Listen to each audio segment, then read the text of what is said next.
Welcome to Telugu popular TV. ఇప్పుడు మనతోటి రాజకీయ విశ్లేషకులు కేఎస్ ప్రసాద్ గారు ఉన్నారు. నమస్కారం కేఎస్ ప్రసాద్ అండి. సూపర్ 6 హామీల్లో ఆల్రెడీ 3 నుంచి 4,000 రూపాయలు పెన్షన్ అమలు చేశారు. ఆల్రెడీ ఉచిత సిలిండర్లు ఇస్తున్నారు. ఇప్పుడు కొత్తగా తల్లికి వందనం సూపర్ 6 దశగా ముందరకెళ్తుంది. అంటే గతంలో నిమ్మల రామనాయుడు గారి సంబంధించి తల్లికి వందనం మీద చాలామంది వైఎస్ఆర్సీపీ శ్రేణులు కామెడీ చేశారు ఆయన కామెంట్ల మీద. అంటే ప్రతి ఇంటికి ప్రతి బిడ్డకి తల్లికి వందనం వస్తుంది అనేది. అయితే ఇప్పుడు మీరు ఏమంటారు? తల్లికి వందనం కూడా ఆల్రెడీ అమలు చేస్తారు. సూపర్ 6 దశగా చంద్రబాబు ప్రభుత్వం ముందరికి వెళ్తుంది. ఈ సూపర్ 6 మీద మీ కామెంట్ ఏంటి? అంటే మీరు అన్నట్టు as soon as the step in to the government pension 4,000 చేశారు. అడ్వాంటేజ్ ఏంటంటే ప్రతిసారి చంద్రబాబు నాయుడు గారు ఈవెన్ మీరు if you recollect 14 to 19 election అయిపోయిన వెంటనే కూడా 1,000 ఉన్న పెన్షన్ని 2,000 ఉన్న పెన్షన్ని 3,000 చేయడం అన్నది ఒక వర్డ్. అండ్ 1,000 ఉన్నదాన్ని ఇన్స్టంటేనియస్గా 2,000 చేశారు.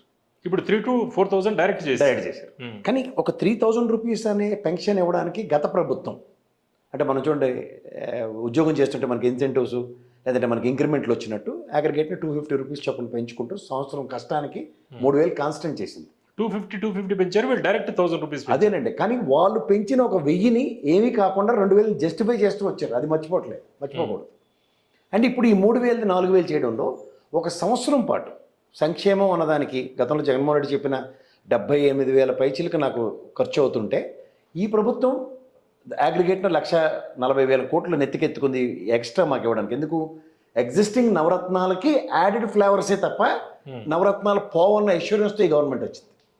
ఇది రెండో సంవత్సరం. మీరు అన్నట్టు సంవత్సరంలో 3 సిలిండర్ల ప్రామిస్ని 1 సిలిండర్కి కన్ఫైన్ చేసి బడ్జెట్లో ఆ వేరియేషన్స్ మనం ప్రయోగ కేశవర్ గారు చెప్పారు, నేను కూడా కాదు. ఇక్కడ మీకు వచ్చారు కల్లా ఇవాళ మీరు అమ్మఒడి అన్న దగ్గర ఇవాళ తల్లికి వందనం అన్న కాన్సెప్ట్ మీరు జాగ్రత్తగా గమనిస్తే ప్రతి పిల్లోడికి ఇస్తున్నారు. అదే గతంలో జగన్మోహన్ రెడ్డి అనే వ్యక్తి కూడా తను ఎక్కడ డీవియేట్ కాలే. భారతం ఎక్కడో ఒక పబ్లిసిటీలో మాట్లాడింది తప్పు తప్ప వాస్తవానికి వాళ్ళ manifesto if you really look in to it, నేను పంపిస్తాను, మీరు ఒకసారి డిస్ప్లే చేయండి. బడికి వెళ్ళిన ప్రతి తల్లికి ఒక అమ్మఒడి ఇస్తామని చెప్పారు. అదే 15,000 ఇచ్చి జస్టిఫై చేశారు. ఫస్ట్ 2 years కరోనా 15,000 ఇచ్చారు. తర్వాత 2 years జనవరి నుంచి కాకుండా జూన్కి ఇచ్చారు. అప్పుడే 1,000 రూపీస్ 2,000 రూపీస్ డిడక్ట్ చేయడం స్టార్ట్ అయింది. అండ్ సబ్సిక్వెంట్ ఇయర్ అంటే ఎలక్షన్ అయిపోయిన తర్వాత జూన్ రెస్పాన్సిబిలిటీ ఈ ప్రభుత్వం మీద వచ్చింది. ఎందుకంటే అకాడమిక్ ఇయర్ జూన్కి స్కూల్ ఓపెన్ అయ్యే టైంకి ఇచ్చే కాన్సెప్ట్ డ్రైవ్ అయింది other than first 2 years corona నుంచి. ఇప్పుడు మీరు గమనిస్తే తల్లికి వందనం అమ్మఒడికి పథకాలు గత ప్రభుత్వాన్ని మీరు ఆద్యంతం చూస్తే 64 లక్షల మంది తల్లులకి ఇచ్చారు. ఇక్కడ వీరు ఎంతమంది ఉంటే అంతమంది పిల్లలకి ఇస్తా అన్న దగ్గర ఇవాళ స్టాటిస్టిక్స్ ఆంధ్రప్రదేశ్లో 87 లక్షల మంది పిల్లలు ఉన్నారు. వీళ్ళని ఇచ్చింది ఎంత దగ్గర 65 లక్షలు అలా పిల్లలకి ఇచ్చారు. అందరు పిల్లలకి ఫర్ ఇన్స్టెన్స్ మీ ఫ్యామిలీలో ఉన్న వాళ్ళకి ఇచ్చారు. కానీ అందులో ఇఫ్స్ అండ్ బట్స్ సార్ అది ఉన్నాయి. ఎట్లా ఉన్నాయంటే the moment they started 2,000 rupees deduct చేశారు. ఇక్కడ మనం కంపారిజన్ ఎట్లా చేయాలంటే 2,000 అది వెళ్ళేది గవర్నమెంట్కి వెళ్తుంది కదా, ఎడ్యుకేషన్ స్కూల్స్ డెవలప్మెంట్. నేను కాంట్రాక్ట్ చేయట్లే. వీళ్ళు చెప్పిన ఉదాహరణకు మీరు చెప్పిన రామానాయుడు గారే 15,000 ఇవ్వడం దాంట్లో 15,000 రూపాయలు ప్రభుత్వం తరఫున పిల్లలు చదువుకునే పిల్లలకి ఇస్తూ ఆ 2,000 రూపాయల ఖర్చు ప్రభుత్వం భరిస్తుందన్న ఇల్యూజన్ క్రియేట్ చేశారు. చెప్పలేదు ఎక్కడ వాళ్ళు చెప్పకపోవడం కదా సార్. ఇప్పుడు మీకు 15,000 ఇస్తున్నాం అంటే దాని అర్థం ఏంటి?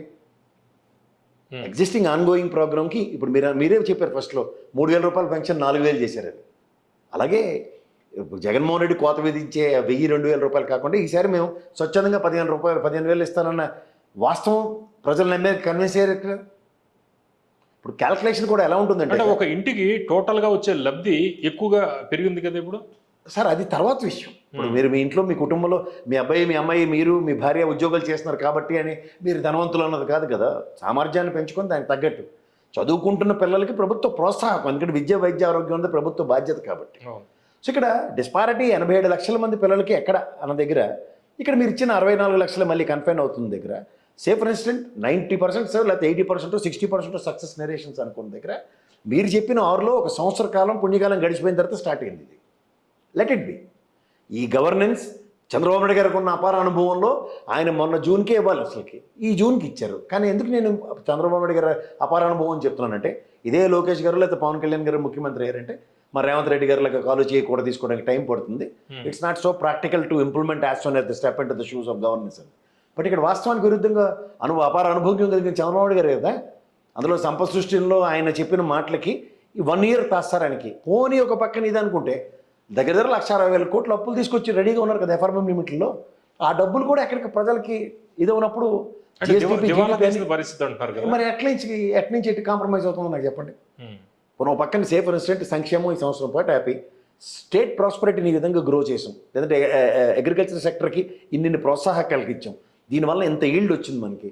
నెక్స్ట్ ఇంకొక ఐటీ రంగానో లేదంటే ఇంకో ఆక్వా రంగానో ఇంత పునరుత్తేజం చేసి ఇంత ఈల్డ్ తెచ్చుకున్నాం కాబట్టి now your balance, that's why you're able to give సంక్షేమం అని చెప్తే ఎవరు అప్రహెన్షన్స్ ఉండవు. బట్ ఇది చేయక అది చేయక జిఎస్డిపి, జీడిపి అండ్ జిఎస్టీ వసూలతో సైతం డలాక్తో పోటీ పడేంత దౌర్భాగ్య స్థితికి లీడ్ చేస్తే ఏం చెప్పాలి? పోనీ సంక్షేమం ఆరిట్లో అన్నీ ఇచ్చేసాం, ఎక్కువ మాడితే నాలిక మందం మీకు అని మాట్లాడుతుంటే మీరు చెప్పారు ఆగస్ట్ నుంచి ఫ్రీ బస్ అని, నాట్ హ్యాపెండ్ దట్. 20,000 రూపాయలు రైతులకి 2 సార్లు కేంద్ర ప్రభుత్వం గత సంవత్సరం ఇచ్చింది, ఇప్పటికి రైతులకి రానప్పుడు అవన్నీ రీరూట్. అంటే జగన్మోహన్ రెడ్డి గారి పాలనలో ఆంధ్రప్రదేశ్ శ్రీలంక అయిపోయింది అనేది కదా వాళ్ళు చెప్తుంది. మరి అయినప్పుడు ఇప్పుడు శ్రీలంక అయిపోయిందని చెప్పిన అబద్ధం నెంబర్ 1 ఏంటి? 14 లక్షల కోట్ల నిర్మల్ గారు అండ్ చంద్రబాబు నాయుడు గారి దగ్గర 970 అని గవర్నర్ని చిన్నపిల్లని చేసి అబద్ధం చెప్పించి 10 లక్షలు అని చెప్పి పయ్యవల్ కేశవర్ గారు 6,47,000 కోట్లని బడ్జెట్ అప్పులు ప్రవేశపెట్టినప్పుడు ఎక్కడికి ఉంది? ఆ కంపారిటివ్ పాలిటిక్స్లో 1,38,000 కోట్ల అప్పు భారంతో 2014లో రాష్ట్ర విభజన ఏర్పడిన తర్వాత ఆ నెక్స్ట్ సబ్సిక్వెంట్ ఇయర్లో చంద్రబాబు నాయుడు గారు చేసిన అప్పు ఎంతో చూసుకుని మిగిలిన అప్పు జగన్మోహన్ రెడ్డి చేస్తే టోటల్ కన్సాలిడేటెడ్ అమౌంట్ ఇవాళ 6,70,000 కోట్లే కదా. 6,47,000 కోట్లని 70,000 కోట్లు అంటున్నాను. 6,47,000 కోట్లని బడ్జెటెడ్ ఫిగర్ ఉన్నప్పుడు ఈ కుక్డ్ స్టోరీస్ కుక్డ్ ఫిగర్స్ తీసుకొచ్చి దాన్ని జస్టిఫై చేయమంటే practically one state is prospering, state is growing అన్న దగ్గర ఈజ్ ఆఫ్ డూయింగ్ బిజినెస్లో నెంబర్ 1 గత స్టేట్ ఉంది గవర్నమెంట్ మీ చేతికి వచ్చినప్పటికీ. అండ్ ఒక ఇండస్ట్రియల్ ఫినామినల్ గ్రోత్తో 18% స్టేట్లో మనది ఉంటే దేశం మొత్తం మీద అగ్రిగేట్ 18% అనుకుంటారు, మన దగ్గర 21% ఉంది. కాబట్టి స్టాటిస్టిక్స్ ఉన్నాయి చూడండి. Otherwise will not get ease of doing business number 1 కదా. ఆ continuity of the chain why it is break, ఇది ప్రశ్న. ఇది గమనించమంటున్నాం. ఇప్పుడు ఆర్థికంగా మనం నిలదొక్కోవడానికి కొన్ని రోజులు టైం పడుతుంది, I'm not contradicting. But before that when some activities, good activities taking place, good active revenue sources resources మన దగ్గర ఎక్వైర్ అయినప్పుడు ఇవాళ ఉదాహరణకి మద్యం పాలసీ మీరు డిస్ట్రాయ్ చేశారు, కొత్త మద్యం పాలసీలు వాళ్ళ ప్రైవేట్ సిండికేట్లు ఇట్లా అన్నిటితో ఇంకా మీకు రెవెన్యూ పెరిగే ఛాన్సెస్ ఉన్నప్పుడు ఇంకా ప్రాస్పరిటీ ఆఫ్ డూయింగ్ దిస్ అన్న దగ్గర ఎక్కడ కనబడినప్పుడు అవన్నీ కాంట్రాడిక్టరీ స్టేట్మెంట్స్ ఇచ్చింది మీరే కదా. నాన్న బుడ్డి అదేం మీకు అమ్మఒడి అన్నప్పుడు ఇది ఫినామినల్ గ్రోత్ ఈ లెక్కర్ దీంట్లోంచి మీకు స్టేట్ ప్రాస్పరిటీ కనబడుతున్నప్పుడు డిస్ప్రపోర్షనేట్గా ఈ పిల్లలకి ఎందుకు రావట్లే? సో ఇవన్నీ క్వశ్చనబులే కదా. పైపచ్చి ఇదే లోకేష్ గారు సంక్షేమం 6 మేము చెప్పినవి గతంలో ఉన్న వాటి లేకపోతే మన గల్లా పట్టుకోమని చెప్పింది ఆయనే కదా. ఇవన్నీ వాళ్ళు అంతటి వాళ్ళు చెప్పి తర్వాత ఎక్కడ ఎగ్జిక్యూషన్ కానప్పుడు మరి ఎవరిని అడగరు? అంటే మిగిలిన ఈ సూపర్ 6లో మిగిలిన స్కీమ్స్ అమలు కష్టమని మీరు భావిస్తున్నారు ఇప్పుడు ప్రస్తుత పరిస్థితుల్లో? మళ్ళీ చెప్తున్నాను సార్, 20,000 రూపాయలు పెనుభారం కేంద్ర ప్రభుత్వం ఇచ్చిన దానికి ఇంకా అడిషనల్ 10,000 రూపీస్ క్రియేట్ చేసుకోలేదు ఎక్కడి నుంచో, 12,000 దగ్గర క్రియేట్ చేసుకోవాలి. It is not an ordinary thing కదా. అపార్ట్ ఫ్రమ్ దట్ ఈ సోర్సెస్కి మనకి రిసోర్స్ఫుల్ రెవెన్యూ జనరేషన్ స్టేట్ నుంచి జరుగుతుంటే మీరు చెప్పినవన్నీ కరెక్ట్. ఇప్పుడు వీళ్ళంతా ఈ గేమింగ్ నాకు అర్థమైంది ఏంటంటే దీని సారాంశం ఇప్పుడు రేపు రైతులకి ఇస్తారు, నెక్స్ట్ మళ్ళీ ఉచిత బస్సు, ఇవన్నీ దేనికి అడవడబడుతున్నారంటే జనగణన స్టార్ట్ అవుతుంది ప్యారల్గా అండ్ సబ్సీక్వెంట్ డెవలప్మెంట్లో రీలిమిటేషన్ స్టార్ట్ అయిపోతుంది. ఒకవేళ నరేంద్ర మోడీ గారు జమిలీ ఎలక్షన్కి వెళ్తే ఈ 3 ఏళ్ళ టెన్యూర్లోనే వాళ్ళకి దీపం ఉండగానే ఇల్లు చెక్క పెడుతున్నారు పక్కన. జమిలీకి వెళ్ళినా కూడా ఏపీలో గతంలో ఎప్పుడు జరిగాయి అప్పుడే జరుగుతాయి, తెలంగాణ కూడా అప్పుడే జరుగుతాయి అంటున్నారు. ఎందుకు మరి ఇప్పుడు దానికి జమిలీ ఎందుకు? దాని పేరు ఎందుకు జమిలీ అని? అంటే 6 నెలలు ముందర జరిగేవి 6 నెలల తర్వాత జరిగేవి అన్నీ కలిపి అదే ఏప్రిల్లో పెట్టే అవకాశం ఉంది అనేది ప్రచారం జరుగుతుంది. ప్రచారాలకు 100 ఉంటాయి సార్. ఇప్పుడు అంటే మీకు ముందరే వచ్చే అవకాశం ఉందని మీ అభిప్రాయం? నా ప్రాబిలిటీస్ అయితే అవే కనబడుతున్నాయి. ఎందుకంటే ఇంత 1 year జగన్మోహన్ రెడ్డి గారి ప్రభుత్వం తర్వాత వచ్చిన చంద్రబాబు నాయుడు గారు ఎక్కడ ఫోకస్ చేయని issues all of a sudden out of the box out of 6 3 justify చేస్తూ కనబడుతున్నారు. మొదలెట్టేశారు పని. చంద్రబాబు నాయుడు గారు ఎప్పుడైనా సంక్షేమం చేస్తారంటే ఎలక్షన్స్ దగ్గరలోనే అర్థం. ఎందుకంటే మీరు లాస్ట్ టైం పసుపు కుంకుమ చూడండి, అయితే ఒక 1,000 రూపీస్ పెంచిన 2,000 రూపీస్ పెంచిన ఉదంతం చూడండి, అలాగే నిరుద్యోగ భృతి స్పాన్ ఆఫ్ 2-3 months ఇచ్చింది చూడండి. సో ఈ యాక్టివిటీ ఎప్పుడైతే నెత్తికెత్తుకుంటారో అయినా ఎలక్షన్ బెల్స్ ఉన్నాయని అర్థం. అంటే మిగిలిన బ్యాలెన్స్ ఏవి ఉన్నాయో అవి ఎన్నికల ముందరే అమలు అయ్యే అవకాశం ఉంది. అప్పుడు రైతులది అయితే మాత్రం పేక మీద కత్తి. ఉచిత బస్సు గేమేలండి, అది కండిషన్స్ అప్లై చాలా అంటారు. సిటీ బస్సు లైఫ్లో ఇస్తారు అంత ఈజీగా అప్పుడు. ఎందుకంటే మీరు నరేంద్ర మోడీ గారు ఇంటర్వ్యూ ఒకటి చూస్తే ఎల్ఎన్టీ ప్రాజెక్ట్స్ లాంటివి మెట్రో ఏవైతే చేశారో వాళ్ళవి స్టేట్లో మీరు ఫ్రీ అన్న యాక్టివిటీతో చేస్తే వాటికి లాసెస్ వస్తాయి అవును. అన్న ఇంటర్వ్యూ ఒకటి చూడండి. సో అంత ఈజీగా ఎన్డీఏ కూటమిలో మీరు కాంగ్రెస్ ప్రభుత్వాలు మాత్రమే, ఉదాహరణకి కర్ణాటక కానీ తెలంగాణ కానీ అవి ఇంప్లిమెంట్ చేస్తున్నాయి. ఉమ్. ఎన్డీఏ కూటమిలో అలాంటివి out of the box and out of the thinking అవుతుంది. అంటే ఆగస్ట్ 15 ఆగస్ట్ సంక్షోభానికి ముడిపెడతారు, అది వేరే సంగతి. కానీ ఉమ్. ఆగస్ట్ సంక్షోభం ఏంటి? తెలుగుదేశంకి ఉంది కదా. అది జనరల్గా ఇదివరకు ఎప్పుడూ ఉండేది, అది ఇప్పుడు ఎందుకు లేదు సార్, ఎప్పటికప్పుడు ఏ సంవత్సరంకి ఆ సంవత్సరం ఆగస్టులో ఒక ఉపద్రవం ఉంటుంది వాళ్ళకి. ఏం జరుగుతుందంటారు ఇప్పుడు ఆగస్టులో? ఏదే గుర్రం ఎగరవచ్చు. నేను ఓవైసీ గారు ఇంటర్వ్యూ చూస్తే మీకు తెలుస్తుంది. ఇది చెప్పండి ఒకసారి చూసే. ఓవైసీ గారు ప్రవచనాల్లో సాధారణంగా తండ్రి కొడుకు వారసుడు, లోకేష్ గారి వారసుడు చంద్రబాబు నాయుడు గారికి అన్న కోణం నుంచి ఒక కోణం అయితే, రామారావు గారి వారసుడు అంటే జూనియర్ ఎన్టీఆర్ అన్న దగ్గర ఇమీడియట్గా రియాక్టివ్ మోడ్లోంచి ప్రజలు తెలిసి ఏంటి అంత ఉందా ఆయనకి అని అడిగిన దాంట్లోనే, అండ్ ప్రాక్టివ్నెస్ ఇటు నుంచి కనుక టువర్డ్స్ లోకేష్ అన్నప్పుడు అటు నుంచి ఎన్ని యాక్టివ్ ఫోర్సెస్ పనిచేస్తాయి అన్నది ఒక ఇండికేషన్ ఫెయిలర్ ఇచ్చారు. ఎన్ని చేసినా కూడా వీళ్ళకున్న మెజారిటీ, వైసీపీ ఉన్న బలహీనత ఇప్పుడు ఎంత బలహీనంగా ఉందో చూసాం మనం. ఇటువంటి పరిస్థితుల్లో ఏదైనా కదిల్చే అవకాశం ఉందా, అసలు టచ్ చేసే అవకాశం ఉందా? సరే సార్, ఒకసారి మహారాష్ట్ర ప్యాటర్న్ చూద్దాం. శివసేన బీజేపీ కలిపే కదా గవర్నమెంట్ చేసింది. ఒక రీజనల్ పార్టీ శివసేనని భూస్థాపితం చేసే కదా, ఇంక్లూడింగ్ వాళ్ళ సింబల్ కూడా ఆ నాన్న స్థాపించిన పార్టీ, ఠాకరే గారు అనే మహానుభావుడు స్థాపించిన పార్టీకి దిక్కులేదు. ఇదంతా అంటే బీజేపీ లాంటి పార్టీ చతురత ప్రదర్శిస్తే పవర్ కాన్షియస్నెస్లో వాళ్ళతో పెట్టుకోవడం అన్నది అంత ఈజీ కాదు. ఏ షిండేలతో ఏ రూపంలో రావచ్చు. అంచేత మీరు జగన్మోహన్ రెడ్డికి 11 ఏమైనా జగన్మోహన్ రెడ్డి ఏం చేస్తాయన్న దగ్గర, పక్కెళ్ళి ఆడుకో అన్న దగ్గర వీళ్ళు ఆడే ఆటను గమనించట్లేదు ఎవరు. అంటే మీరు చెప్తుంది జూనియర్ ఎన్టీఆర్ షిండే అవ్వబోతున్నాడు అంటారా? అవ్వను, నేను జూనియర్ ఎన్టీఆర్ అన్న ప్రాస్పెక్ట్ నేను చెప్పను. లోకేష్ మూవ్ అన్న దగ్గర మీరు రీసెంట్ పాస్ట్లో చూడండి, వర్కింగ్ ప్రెసిడెంట్ కూడా ఆయన అనౌన్స్ చేయలేపారు మహానాడులో. ఎందుకు చేస్తాడు అనుకున్నారు చాలా మంది. ఎందుకు అనుకున్నారు? నిజంగానే అనుకున్నారు. కానీ మినీ మహానాడులో ఒక సీనియర్ లీడర్స్ దగ్గర నుంచి వచ్చిన పాప్స్ చూడండి, బబుల్స్ చూడండి, అవి ఏ విధంగా డిస్ప్రపోర్షనేట్గా బ్లో అవ్వబోతున్నాయి అన్న దగ్గర అపార అనుభవం చంద్రబాబు నాయుడు గారు చేతవని తీసుకున్నారు. సర్వంతానే నడిపించుకున్నాడు. ఎప్పుడు లేని వాయిస్ మాడ్యులేషన్ పెంచాడు. అది మీరు గమనించారా? అంటే ఇప్పుడు మీరు గతంలో ఎన్నికల ముందు అమిత్ షా గారు జూనియర్ ఎన్టీఆర్ తోటి సమావేశం అయింది, అప్పట్లో మనం చూసాం. ఇవన్నీ కూడా బీజేపీ కూడా జూనియర్ ఎన్టీఆర్ వెనకాల ఉండే అవకాశం ఉందంటారా? వాళ్ళు ఏమో సార్, ఆంధ్రప్రదేశ్లో ఏది దొరికినా ఇప్పుడు చూడండి, నదీ ప్రవాహంలో కొట్టుపడుతున్నప్పుడు చిన్న గడ్డి పోస్ట్ దొరికినా వదలరు. ఇప్పుడు సేఫ్ జోన్ అన్నది జూనియర్ ఎన్టీఆర్ ఎందుకు పిలిచారు, అమిత్ షా తోటి ఎందుకు మీటింగ్ అయ్యాడు అనేది అప్పట్లో పెద్ద చర్చ జరిగింది. రెగ్యులర్ సినిమా ఆస్కార్ లెవెల్కి వెళ్ళడం అవన్నీ ఆ టైం అక్కడ ఉన్న equations are total different. And more ఓవర్ ఇప్పటిదాకా జూనియర్ ఎన్టీఆర్ అనే వ్యక్తి పొలిటికల్ యాంగిల్ తను ఎక్స్ప్రెస్ చేయలేదు. గతంలో చేశాడు, అప్పుడు టీడీపీ పోయింది. అప్పుడు ఏమో సార్, వాళ్ళు క్యాంపెయినింగ్ వాడుకున్నారు. అతని వల్ల కూడా పెద్ద ప్రభావం వచ్చి తెరబడిపోలేదు. ఆయన తిరిగినవన్నీ ఆ గుడివాళ్ళు నాని వంశీ తప్ప మిగిలిన అందరూ ఎత్తిపోయారు. ఓడిపోయినప్పుడు ఆయన చేసిన క్యాంపెయిన్ కూడా ఉంది. అప్పుడు ఆ ఓటమికే ఆయన దగ్గర ఎక్కడ యాడ్ అవ్వలేదు అప్పుడు. ఆ తర్వాత నుంచి అశ్రద్ధ వహించింది అతను. అంత కారణం టీడీపీ ఫెయిల్యూర్స్ అంటారు అప్పుడు పోవడానికి. చాలా ఉన్నాయి. ఫెయిల్యూర్స్ పెట్టి అతను నెత్తికి రుద్ది సపోర్ట్తో గెలుద్దాం అని ఒక స్ట్రాటజీ ఆప్ చేశారు. అంటే మీ అభిప్రాయం ఏంటంటే జూనియర్ ఎన్టీఆర్ ఎన్నికల తెర మీదకి రాబోతున్నాడు అంటారా? ఆగస్టు సంక్షోభం, జూనియర్ ఎన్టీఆర్ ఇవి మీరు చెప్తున్నారంటే నేను అది చెప్పలేదు.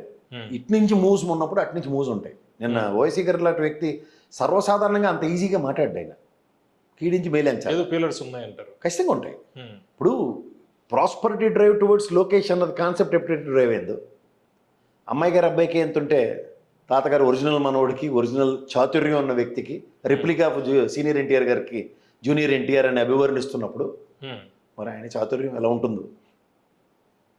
అంటే జూనియర్ ఎన్టీఆర్ చెక్ లోకేష్కి అవ్వచ్చు. అంటే మెజారిటీ ఆఫ్ ఫీలర్స్ కూడా మీరు ఇప్పుడు నాన్నగారి ఆచ్ఛేదనలో లోకేష్ గారు అండి, అంత టాల్ పర్సనాలిటీ చంద్రబాబు నాయుడు గారు. నాన్నగారు ఆచ్ఛేదన కాకుండా మీరు పక్క వెళ్ళిపోండి డైరెక్ట్గా లోకేష్ డీల్ చేస్తాడు అన్నప్పుడు the original ability of person అన్నది ఐడెంటిఫై అవుతుంది. అది అంత ఈజీ కాదు. అందులో ఇప్పుడు మీరు రీసెంట్గా కేకే గారు లెట్ సర్వే, రైజ్ లెట్ సర్వేలు చూస్తే ఫస్ట్ టైమర్స్ అందరికీ ఎంత కాన్సిక్వెన్సెస్ ఉన్నాయో అది most of the first timers are nothing but Lokesh గారి బ్యాచ్. వాళ్ళకి డిపాజిట్లు కూడా రావన్న ఉదంతంలో చెప్తున్నారు వాళ్ళు. చూడట్లే కదా, ఏడాది కదా అయింది. యూఆర్ టాకింగ్ ప్రజెంట్ మాట్లాడదాం మనం, ఫ్యూచర్ తర్వాత గుర్రం ఎగరవచ్చు, అది కాదు. అంటే the confidence and over confidence and పార్టీని నేను నడిపిస్తాను నా టీం అనుకున్న దగ్గర 1 yearలోనే మెజరబుల్ అండ్ ప్యాథటిక్ సిచ్యువేషన్స్ చూస్తున్నారు. మీరు ఈ కాన్సెప్ట్ చూడండి. And again seniors coming like అన్న దగ్గర అలైన్మెంట్ లేదు. These are all negatives of Lokesh in the prospective drive of Telugu Desam party. ఇప్పుడు ఇది ఎంత కన్సల్టేటివ్ ఉందనుకోండి, ఎగ్జాంపుల్ ఫస్ట్ టైమర్స్ మిరాకల్స్ చేస్తున్నారు, and the drive of Lokesh is the way is singing with seniors and along with party is amazing అన్నప్పుడు mini మహానంలో ఎక్కడ అలాంటి సౌండ్లు రావు. And assembly సమావేశాల్లో కూడా గౌరవ శ్రీకాకుళం నుంచి ఎమ్మెల్యేలు ఎవరైతే ఉన్నారో most of the MLAs they given voices, disproportionate voices in the floor of the house. Opposition లేకపోయినా దాన్ని జస్టిఫై చేశారు in regard to the farmers, in regard to the day to day current activities, ఇట్లన్నిటి మీద. Those డిసెంట్స్ ఒక negative అన్నదే పార్టీకి కన్సల్టేట్ అవుతుంది. ఇప్పుడు ఇది అక్యుములేటర్, మీరు అన్నట్టు 4 సంవత్సరాలు ఉంది లేదా జమిలీ ఉంది లేదా అని పక్కతే బలం కూడా చాలా స్ట్రాంగ్. నో ఇవన్నీ ఏమవుతాయి, 151 ఉన్నాడు బలంగా ఉన్నాడు అనుకుంటే ఏమైంది, దండం 11కి రాలే. సో అట్లాగే ఈ 1 year యాడెడ్ ఏదైతే చెత్త చెదర ఉంటుందో నెక్స్ట్ ఇయర్కి అది ఇంకా అక్యుములేషన్. బేతరాళ్ళు కథల్లాగా ఆడి భుజం మీద దింపుకోలేదు అనుకోండి, ఆ క్యారీ బ్యాగ్లు ఏమవుతాయి? ఇప్పుడు మార్కెట్లో పిచ్చోళ్ళు ఉంటారు చూడండి, ఒక క్యారీ బ్యాగ్ వేసుకుని తిరుగుతుంటాడు, ఇంత మూట ఉంటుంది, అయినా సరే ఇంకో మూట ఎత్తుకోవడానికి చూస్తాడు తప్ప ఇది దింపడం. అలాంటి పరిస్థితి వీళ్ళందరికీ వచ్చింది అనుకోండి, ఈ క్యారీ బ్యాగులు చాలా డేంజర్ కదా. సో ఇట్లాంటి పరిస్థితి అట్రిబ్యూట్ అయిపోతుంది. 1 year ప్రోగ్రెస్ రిపోర్ట్ చూసుకుంటే గౌరవ చంద్రబాబు నాయుడు గారు ముఖ్యమంత్రి స్థానంలో ఎంతమందికి చేతవాళ్ళు ఇస్తారు, ఎంతమందికి వార్నింగ్లు ఇస్తారో చూడండి. అండ్ సర్వేలు లాంటివి ఎంత నెగిటివ్ డ్రైవ్ చేస్తున్నాయో చూడండి. మూడోది గుడ్ గవర్నెన్స్ అండ్ కాన్సెప్ట్లో ఇప్పుడు మీరు అబ్జర్వ్ చేస్తే అత్యంతం కేకే గారి సర్వే, రైస్ సర్వే వచ్చిన వెంటనే అమ్మఒడితో పాసిఫై చేద్దామని చూస్తారు. ఇప్పుడు లేటెస్ట్గా వస్తున్న సర్వేలు అన్నీ కూడా రాయలసీమలో వైఎస్ఆర్సీపీ క్లీన్ స్వీప్ చేసే అవకాశం ఉంది అనేది చెబుతున్నారు. మీరేమంటారు, మీ అభిప్రాయం ఏంటి? ఇప్పుడు ఇక్కడ మీకు ఒకటి చెప్తాను sir, anti incumbency of the party అన్నది ఒక ఉదాహరణకి BJP party, Congress party, Telugu Desam, Janasena and YSRCP ఉన్నాయనుకోండి సార్. ఈ యాంటీ ఇన్కంబెన్సీ ఎవరికి కన్సల్టేట్ అవుతుందో అన్న ప్రాస్పెక్ట్ ఉంటుంది. కానీ ఇక్కడ చేతకాని నిస్సహాయ స్థితి ఆఫ్ జనసేన, అసలు ఈ లేకపోతే మన వాళ్ళకి ఎలాగో దిక్కుదేమో లేదు బీజేపీ 0.83%. ఈ రెండింటిని మీరు చూసుకోగలిగితే option less. Option is only Telugu Desam వీళ్ళిద్దరికి. ఎక్కడ మేము మీరు లేకపోతే బతకలేము అన్నది పవన్ కళ్యాణ్ గారు కేటగిరికల్గా చెప్పేశారు. And it is also proven by making his party as a debutante from 2014 నుంచి చూస్తే నేను మీకు సాయం చేస్తానన్న దగ్గర 2%. నెక్స్ట్ ఆయన సొంత పెత్తనం ఎలగబెట్టిన దగ్గర 5 నుంచి 6% ఓటు ఆయన కూడా ఓడిపోయి, మళ్ళీ తెలుగుదేశంతో కలిసి 21 గెలిచిన దగ్గర చూస్తే percentage of Janasena voting in entire state just 5 to 7% మధ్యలో ఉంది. స్ట్రైక్ రేట్ అంటే కాంబినేషన్ ఆఫ్ తెలుగుదేశం. సో ఇక్కడ మీకు ఇండివిజువల్ పార్టీస్ ఒక డెకేడ్ జగన్మోహన్ రెడ్డి అన్నది చూసుకుంటే కన్సాలిడేట్గా 40% ఓటు బ్యాంక్ ఉంది స్థిరంగా. 40 సంవత్సరాల లెగసీ ఉన్న తెలుగుదేశం 4 decades పార్టీతో ఈక్వలెంట్గా. టీడీపీ కూడా అంతే ఉంది కదా, 40% స్థిరంగా ఉన్నాయి రెండు పార్టీలు. ఒక డెకేడ్ పార్టీ వైఎస్ఆర్సీపీకి, 4 decades party. But where these parties without Telugu Desam అయితే 0 performance. అసలు you can't even imagine about their performances. With Telugu Desam not even 10%, ఇద్దరిది కలిపి కూడా, ఏది బీజేపీ అండ్ జనసేన. సో ఇలాంటి సిచ్యువేషన్లో వీళ్ళ వల్ల వాళ్ళకు ఉపయోగం అంటే తెలుగుదేశం వల్లనే వీళ్ళకి ఉపయోగం. ఇది క్రిస్టల్ క్లియర్గా తెలిసింది. అది ఫస్ట్ రియలైజ్ అయింది కూడా పవన్ కళ్యాణ్ గారు. మీరు లేకపోతే మాకు దిక్కులేస్తారు 15 ఏళ్ళు మీకెందనే మేమని. అంటే యాంటీ ఇప్పుడు 3 పార్టీలే ఉన్నాయి కాబట్టి అంటే బీజేపీని పక్కకు నేను అంటుంది యాంటీ ఇన్కంబెన్సీ మొత్తం వైసీపీకి లాభం చేకూరుతుంది. నేను ఎందుకు ఈ ఎక్స్ప్లెనేషన్ ఇస్తున్నానంటే బికాస్ ప్రజలకి ఇంకో ఆప్షన్ వైఎస్ఆర్సీ తప్ప ఇంకోటి లేదు. Right okay. సో అప్పుడు ఏమవుతుందంటే ఏ మొగుడు లేనప్పుడు అక్క మొగుడు దిక్కు అన్న కాన్సెప్ట్ని డ్రైవ్ చేసుకుంటే మీరు అన్నట్టు రాయలసీమలో కేకే గారి సర్వే కానీ రైస్ కానీ ఇది ఇస్ యాడింగ్ టు వైఎస్ఆర్సీపీ అని చెప్పలే. But option is explore towards. కేవలం అది రాయలసీమ వరకే ఉంటుందా లేకపోతే ఇతర ప్రాంతాల్లో కూడా? మొత్తం ఉత్తరాంధ్ర కూడా సార్ 34 కాన్స్టిట్యూన్సీలో 19 పైచీలుగా గ్యారంటీగా ఓడిపోతున్నారు. 9 డిపాజిట్లు రావని ఇచ్చారు. అలాగే ఉభయ గోదావరి జిల్లాలో that is the deciding factor. ఎప్పుడైనా ఉభయ గోదావరి జిల్లాలో 17 పైచీలుక అక్కడ అత్యధికంగా ఎవరు గెలిస్తే అదే ప్రభుత్వంలో పైపచ్చి. మీకు దీన్ని గమనిస్తే మీరు ముఖ్యంగా ఎక్కడ గుంటూరు విజయవాడ కూడా, అంటే బిఫోర్ రాయలసీమ కన్నా ఆయన గుంటూరు విజయవాడ ఇచ్చారు. అది గ్రేటర్ రాయలసీమ కూడా ఇచ్చారు ఆయన. అంటే గ్రేటర్ రాయలసీమలో ప్రకాశం అన్నీ కూడా కలుస్తాయి. మీరు ఇది గమనిస్తే సార్ గుంటూరులో కూడా ఇప్పుడు మోస్ట్ హ్యాపెనింగ్ థింగ్ ఏంటి, అమరావతి కదా. ఈ అమరావతి అనే క్యారీ బ్యాగ్ మళ్ళీ కూడా తెలుగుదేశం ఎత్తి మీద ఉంది. ఫర్ ఇన్స్టెంట్ ఇప్పుడు రేపు రాబోయేది వర్షాకాలం, అంటే కీడించి మేలించుతాం. కర్మగాలి కృష్ణానదికి ఎక్కడి నుంచి ఓ తుఫాన్ వస్తుందో మనం చెప్పలేం. వచ్చింది ఇది మళ్ళీ carry back to that. So already Guntur విజయవాడలో కూడా ఫస్ట్ టైమర్స్ అందరూ ఓడిపోతారని ఒక డేటా ఇచ్చారు. అంటే ఈ సుజనా చౌదరి లాంటి ఎత్తిపోతల పథకాలన్నీ గ్యారెంటీ పోతాయని. సో ఇక్కడ మీరు గమనిస్తే ఓవరాల్గా మొత్తం స్టేట్ ఉభయ గోదావరి జిల్లాలు, ఉత్తరాంధ్ర అండ్ రాయలసీమ అన్నీ చూసుకున్నా సరే 50% తేల్చేశారు ఇప్పటికి. 95 పై సేకరణ కూడా చేయబోతున్నారు. ఇంకా దాన్ని ఇంకా డెవలప్ చేయబోతున్నారు కదా, ఏరియా కూడా పెంచబోతున్నారు. 95 స్థానాలకు ఉపద్రవం చెప్పారు ఇవాళ. మీరు అది గమనించండి. ఇప్పుడు మీరు అన్నట్టు భూసేకరణ, అమరావతి ఇప్పుడు మొదటిదానికి దిక్కులేదు కడదానికి కళ్యాణం అన్నట్టు ఇప్పుడు అమరావతిలోనే ఇప్పటికీ 33% పీపుల్కి ఏదైతే ఉందో ల్యాండ్లు వాళ్ళకి ఇవ్వలేదు. ఇది 1000 ఎకరాలు 1000 గజాలు ల్యాండ్ 200 గజాలది. ఇది అక్యుములేషనే కదా. పైపచ్చి రాజధాని వాళ్ళ అమరావతిని గజెట్ తీసుకురాలే. మీరు గమనించారు 10 సంవత్సరాలు మనకి రాజధాని లేని రాష్ట్రం అని ఏడుస్తూ 5 సంవత్సరాలు గత ప్రభుత్వం మీద పడిన బాధ వాళ్ళు రిట్ ఆఫ్ మ్యానమస్ తీర్పు గౌరవిస్తూ అంటే జగన్మోహన్ రెడ్డి గారి వల్ల ఏ విధంగా దెబ్బతిందో అటువంటి ఇబ్బంది లేకుండా ఒక గెజిట్ తీసుకొచ్చి ఒక చట్టబద్ధం చేస్తామని ప్లాన్ లో కూడా వీళ్ళు ఉన్నట్టు. ప్లాన్ దేనికండి? ఇప్పుడు గతంలో మీరు చంద్రబాబు నాయుడు గారిని గమనిస్తే పోలవరం ముంపు మండలం నాలో కలిపితేనే కానీ నేను ప్రమాణ స్వీకారం చేయను అన్నాడు ఆయన. జ్ఞాపకం మీకు? మరి అదే ఇప్పుడు ఆపాదించుకొని చూడండి. ఇదే రాజధాని అమరావతిని డిక్లేర్ చేయండి, అప్పటిదాకా నేను ప్రమాణ స్వీకారం చేయనంటే ఎంతసేపు అవునంటారా కాదంటారా? రెండోది మీరు ఇంకోటి గమనించండి, ఇది నేను మీరు కాదు, త్యాగం చేసిన రైతులు స్వచ్ఛందంగా చంద్రబాబు నాయుడు గారిని కలిసి ఎప్పుడు నరేంద్ర మోడీ గారి పునర్స్థాపనకు వచ్చినప్పుడు అట్లీస్ట్ ఇప్పుడైనా గజెట్ ఇప్పించండి సార్ అని విన్నవించుకున్నారు. అంటే ప్రభుత్వానికి సంవత్సరం ఆల్మోస్ట్ కంప్లీట్ అయినా సరే టువర్డ్స్ అమరావతి మీద చిత్తశుద్ధి మీద మళ్ళీ ప్రశ్నించబడుతుంది. అందుకనే గుంటూరు దెబ్బతిని కనబడుతుంది. కేఎస్ ప్రసాద్ గారు, ఇప్పుడు జగన్మోహన్ రెడ్డి గారి సత్యనపల్లి పర్యటనకి పోలీసు ఆంక్షలు, దీన్ని ఎట్లా చూస్తారు? గతంలో కూడా జగన్మోహన్ రెడ్డి గారు సీఎంగా ఉన్నప్పుడు యువగళానికి ఆంక్షలు విధించారు, చంద్రబాబు గారి సమావేశాలకు ఆంక్షలు విధించారు, అట్లాగే చూస్తారా దీన్ని ఇంత ప్రత్యేకంగా చూస్తారు? నేను ఒక విషయం చెప్తాను సార్, ప్రజాస్వామ్యంలో అరుదైన వ్యక్తులు కొంతమంది ఉంటారు. అందులో ఒకరు మహానుభావుడు ఎన్టీ రామారావు గారు, ఇంకొకరు రాజశేఖర రెడ్డి గారు, ఇంకొకరు జగన్మోహన్ రెడ్డి. వీళ్ళు ప్రజల్లోంచి ఆవిష్కృతులైన నాయకులు. మీకు అర్థమైంది సార్? ప్రజల్లోంచి ఆవిష్కృతులైన నాయకులకి స్వచ్ఛందంగాను ప్రతిస్పందన ఫ్రమ్ ప్రజల నుంచే ఉంటుంది. సో ఆ ప్రజా వెల్లువల్ని, ఆ ప్రజా కెరటాలని ఆపడం సముద్రంలో కెరటాలను ఆపడంతో సమానం. అవి ఆపలేము.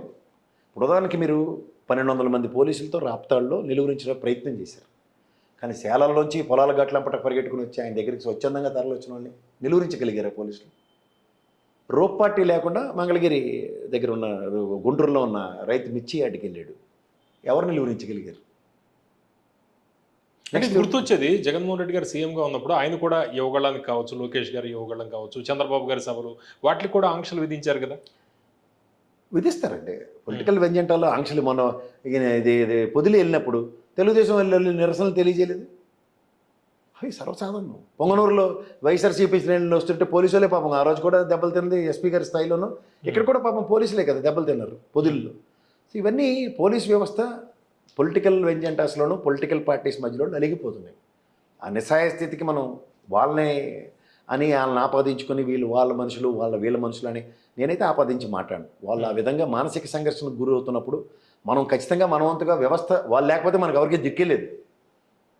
ఎందుకంటే మాట్లాడడానికి జగన్మోహన్ రెడ్డి గారు నాకు పోలీసు వ్యవస్థ మీద నమ్మకం లేదన్నాడు. తర్వాత 5 ఏళ్ళు ఆ వ్యవస్థనే పనిచేసాడు కదా ఆయన ముఖ్యమంత్రిగా. సో ఇవన్నీ పొలిటికల్ స్టేట్మెంట్స్, పొలిటికల్ అఫైర్స్లో రోజుకొకడు ఒక విధంగా ప్రవర్తించే తీరుతెన్నులకి గౌరవ డిపార్ట్మెంట్లను ఆ విధంగా అవహేళన చేస్తూ మాట్లాడడం అయితే నేను యాక్సెప్ట్ చేయను. బట్ బాధ్యతగా కొంతవరకు మనం సంయమనం పట్టాలి. కానీ అంతమంది మాబ్స్ వస్తున్నప్పుడు ప్రత్యామ్నాయాలు ఈవెన్ ప్రభుత్వాలు అండ్ ముఖ్యంగా పోలీస్ వ్యవస్థ కూడా ఆలోచించుకోవాలి. మీరు వాళ్ళు నిలువరిస్తున్న కొద్దీ అదిం పెడితే ఇంకా ఇప్పుడు సత్యనపల్లి పరిసర ప్రాంతాల్లో ఒక ఇంట్లోంచి ఒకడే రండి లేకపోతే 2 రండి నియమాలు అయితే ఉండదు కదా. ప్రజానాయకులు వాళ్ళు, ప్రజల ప్రతిస్పందన మీరు క్యాంట్ యాంటిసిపేట్. నేనైతే ఒకటే చెప్తాను, మీరు అమ్మఒడితో ప్రజలకి మంచి చేశారని మీరు అనుకుంటే రేపు స్వచ్ఛందంగా జనాలు తరలి రాకపోతే ప్రభుత్వం బాగా చేసింది మాకు మీరు ఎందుకంటే వస్తుండ్రు అని చెప్పిన సమాధానం కింద చూడొచ్చు. కానీ తరలి వస్తే ఇప్పుడు ప్రజలు నిజంగా కష్టాలు ఉన్నప్పుడు అదే చెప్తున్నాను సార్, ప్రజలు నిజంగా కష్టాలు ఉన్నప్పుడు తండ్రి స్థానంలో ఉన్న ముఖ్యమంత్రి ఇప్పుడున్న చంద్రబాబు నాయుడు గారు, గతంలో జగన్మోహన్ రెడ్డి ముఖ్యమంత్రి స్థానం నేను ఇప్పుడు తండ్రి స్థానం పోలుస్తాను. ఎందుకంటే ఆ తండ్రి కష్టం తండ్రికే చెప్పుకుంటాం సార్. నాన్న నాకు సైకిల్ లేదు, నాన్న నాకు స్కూల్ ఫీజు కట్టాలి, ఇవన్నీ పిల్లల బాధలే కదా. అలాగే ప్రజలందరూ పిల్లలతో సమానం. నిజంగా చంద్రబాబు నాయుడు గారి రాజ్యంలో అంత చక్కగా జరిగితే జగన్మోహన్ రెడ్డి గారికి అంత స్వచ్ఛందంగా వచ్చి వాళ్ళ కష్టాలు చెప్పుకోవడానికి రారు. అది నా ప్రాస్పెక్ట్. ఓకే, కేఎస్ ప్రసాద్ గారు, ఇప్పుడు చంద్రబాబు గారితో టాలీవుడ్ ప్రముఖులంతా కూడా మీటింగ్ వాయిదా పడుతూనే ఉంది. అక్కడ డిప్యూటీ సీఎంగా సినీ నటుడు పవన్ కళ్యాణ్ గారు ఉన్నారు. ఎందుకు సినిమా వాళ్ళు ఆయన కలవడానికి, ప్రముఖ హీరోలు కలవడానికి సంస్థ ఇస్తున్నారు, ఎందుకు వాయిదా పడుతుంది? యాటిట్యూడ్ పోయే కాలం పోత్రం అంటారు. వీళ్ళకి ఉన్నంత వరకే ఉండట్లే. వీళ్ళు ప్రజాస్వామ్యంలో గౌరవ ముఖ్యమంత్రి గారి చైర్కి కనీస బాధ్యత కూడా లేదు.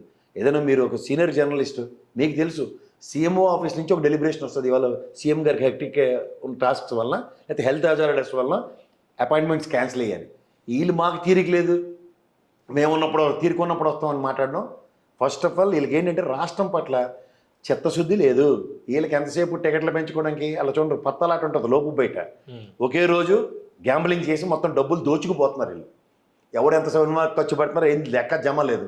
గతంలో రామారావు గారు, నాగేశ్వరరావు గారు, సోమబాబు గారు, కృష్ణ గారు ఆయనలో తెలుగు చరిత్ర పరిశ్రమను ఆంధ్రప్రదేశ్కి తరలి రావాలని స్వచ్ఛందంగా 10 మెట్లు వాళ్ళ కింద దిగి వచ్చి వాళ్ళ ఆస్తులను కూడా పణంగా పెట్టుకుని వచ్చారు. ఇవాళ వీళ్ళందరికీ బిజినెస్లు ఇక్కడే ఈ రేడియస్లోనే ఉన్నాయి. వీళ్ళు ఇక్కడ ఈ సామ్రాజ్యాలు స్థాపించుకొని వీళ్ళ మొనాట మీద ఎక్కడా జస్టిఫై చేసుకుంటూ ఈ ముఖ్యమంత్రికి గోపెట్లా కూర్చుంటూ చూడండి, ఓ చేత్తో కొట్టాడు, ఇంకో చేత్తో అవార్డు ఇచ్చాడు. అంటే one of the top heroes Pawan Kalyan గారు, ఆయన డిప్యూటీ సీఎం గా ఉండి గవర్నమెంట్ లో ఉండి Pawan Kalyan super hero, one of the top hero అంటారేటండి. సినీ ఫోటోగ్రఫీ మినిస్టర్ చేసిన చంద్రబాబు గారు రాజకీయ అరంగేట్రంలో ఆయనకన్నా వీళ్ళందరికీ ఏంటి తెలుసు. ముఖ్యమంత్రి గారు సార్ ఆయన ఆ చైర్కే రెస్పెక్ట్ ఇవ్వట్లేదు. వీళ్ళందరూ గతంలో దిల్ రాజు రెడ్డి కదా, జగన్మోహన్ రెడ్డికి వీళ్ళందరూ చౌదరి బ్యాచే కదా, ఈ మురళీమోహన్ రియల్ ఎస్టేట్ బ్యాచే కదా వీళ్ళంతా. అశ్విని దత్ వీళ్ళందరూ వెళ్ళడానికి ఏమి పెద్దరికలు చాటుకొని తీసుకెళ్లారా? రాఘవేంద్రరావు పదవులు గోపెట్లో అనిపించారు కదా రాఘవేంద్రరావు వీళ్ళందరూ. ఏమి తీసుకెళ్ళడానికి ఏమి? ఇది ఖచ్చితంగా ముఖ్యమంత్రి చేరికి అవమానం చేస్తున్నట్టే లెక్క సార్. వీళ్ళని అసలు టోలరేట్ చేయక్కర్లే. గత పద్ధతిలో ఇండస్ట్రీ 24 క్రాఫ్ట్స్ అంటే సంవత్సరానికి 10 సినిమాలు ఎన్నో ఒక్కొక్క హీరో చేసేవాడు. ఎవరు సార్ వీళ్ళు 4 ఏళ్ళకి 5 ఏళ్ళకి కూడా సినిమాల్లో మీరు ఇచ్చేస్తున్నారు టాప్ హీరోలని. దోపిడీకి అలవాటు పడ్డారు. కష్టపడితే నెలంతా కష్టపడితే జీతం వస్తుంది సార్. ఏముంది ఒకే సినిమాకి 200 కోట్లు 400 కోట్లు తీసుకుంటారని టాగునిదాలు చెప్తున్నారు. ఎవరైనా ట్యాక్సులు కడుతున్నారా? నిజంగా నెక్కచ్చిగా తీసుకుని డబ్బులు ట్యాక్స్ కట్టమండి. ప్రభుత్వంకి డిపిఆర్ ఎందుకు సబ్మిట్ చేయరు? రాజమౌళి సినిమా 1000 కోట్లు, ఇగోటి సార్ ఈ హీరో గడికి ఎంత ఇస్తున్నావు, ఈ హీరోయిన్కి ఎంత ఇస్తున్నావు, విలన్కి ఎంత ఇస్తున్నావు, మ్యూజిక్ డైరెక్టర్కి ఎంత ఇస్తున్నావు చెప్పి ట్యాక్స్లు కట్టమనండి.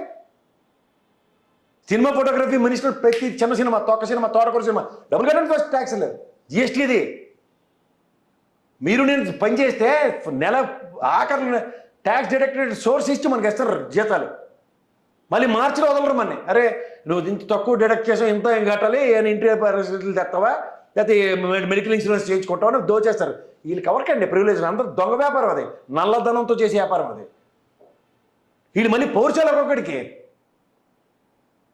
ఓకే, కే రెడ్డి గారిది జూలైలో యాత్ర ఉండొచ్చు అనేది కొంత ప్రచారం జరుగుతుంది. యాత్ర నిజంగా చేయండి. ఎలక్షన్ సంవత్సరం ముందు 6 నెలల ముందో మొదలెడతారు. అంటే లోకల్ బాడీ ఎలక్షన్స్ తోటి కొద్దిగా బూస్ట్ చంద్రబాబు గారు ఇప్పుడున్న సర్కమ్స్టాన్సెస్ బ్రహ్మాండంగా ప్రిడిక్ట్ చేస్తాడు. ఆయన లోకల్ బాడీస్ పెడతారా పెట్టరనే అనిపిస్తుంది. ఎందుకంటే లేదంటే ఎంత ఆధారం మీద ఆ సర్పంచ్లను గుంజుకోవడం, నెక్స్ట్ వీళ్ళని గుంజుకోవడం, మున్సిపల్ చైర్మన్లు గుంజుకోవడం ఇవన్నీ జరగవు కదా. ఆ సంవత్సరం తర్వాత వచ్చే ఎలక్షన్ మేము చూసుకుంటాం అంటారు.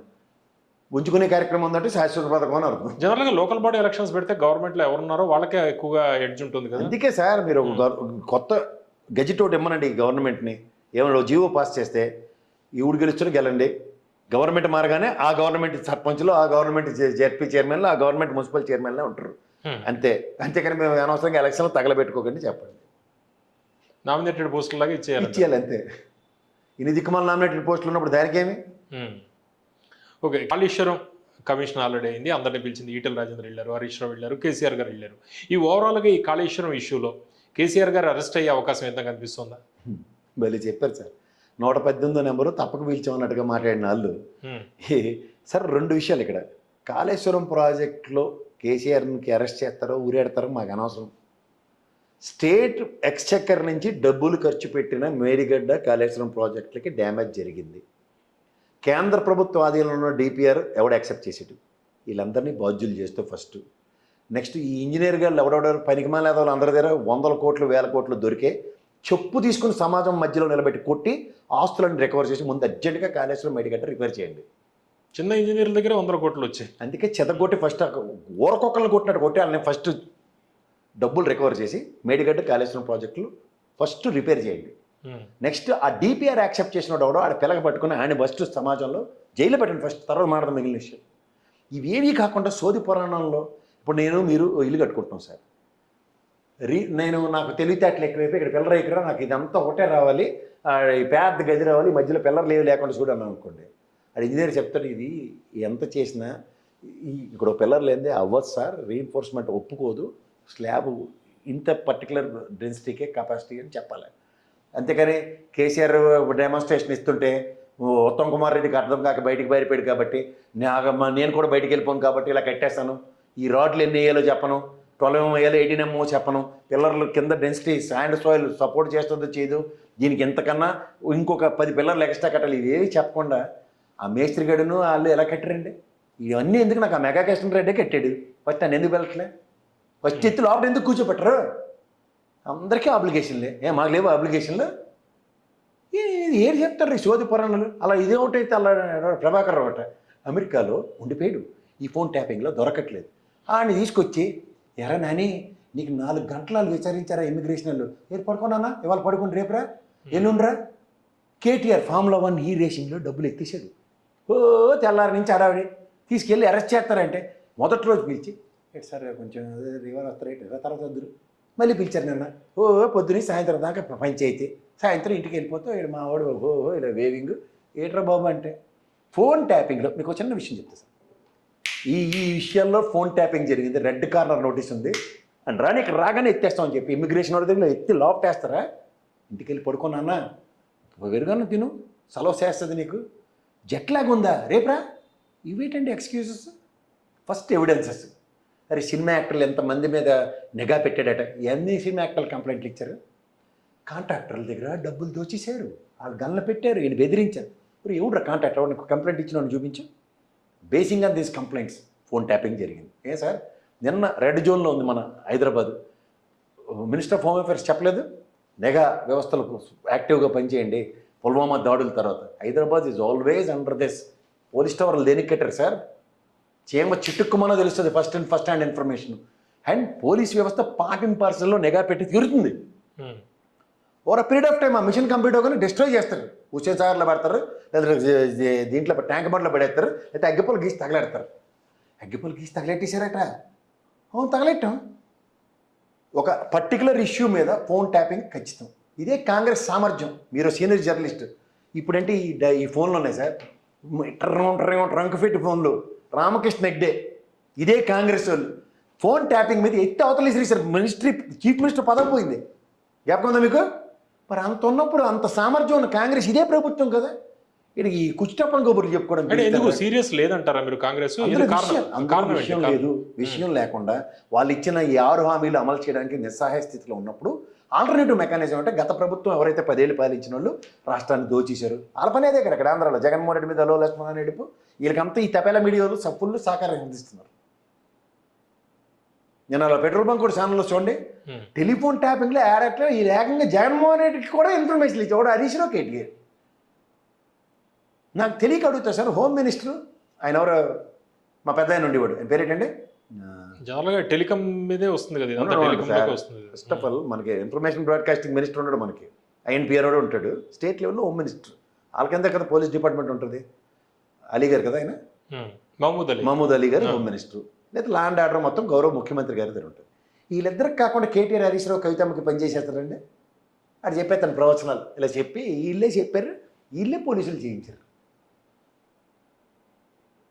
రావు బ్యాచ్లు తేడం, వీళ్ళందరికీ కులాలు అంటకట్టేయడం, ఇది కొత్తగా నేర్చింది సార్ ఈ దిక్కుమాల మీడియా. మీరు గమనించట్లేదు, పేర్లు పెట్టి కులాల తరఫున మీడియాల తరఫున ఆక్షేపిస్తూ వాళ్ళని గౌరవ పోలీస్ డిపార్ట్మెంట్లో ఉన్నత పదవులు ఉన్న ఎస్పీ స్థాయిల్ని అండ్ గౌరవ కలెక్టర్లని ఏమీ కాకుండా అబాండాలు వేసేస్తారు. ఆ ప్రభుత్వం ఆడి మనిషి.